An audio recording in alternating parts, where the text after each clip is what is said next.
रसूल करीम सल्लल्लाहु अलैहि वसल्लम गुजर रहे थे तो एक शख्स ने बकरी के पहलू पर पैर रखा हुआ था और वो छुरी तेज कर रहा था।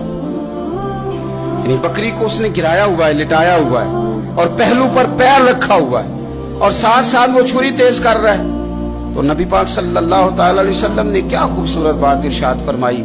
हुजूर अलैहिस्सलाम फरमाने लगे, तुम इसे दो मौतें देना चाहते हो, दोहरी तकलीफ में गोया तुम मुब्तला करना चाहते हो, इसके सामने ही तुम छुरियां तेज कर रहे।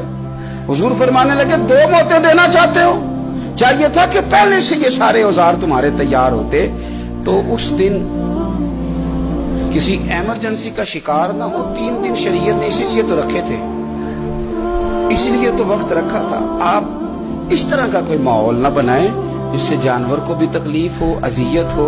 मैंने कहा कि मेरे करीम फरमाते हैं, रब ने हर चीज पर एहसान करना फर्ज किया।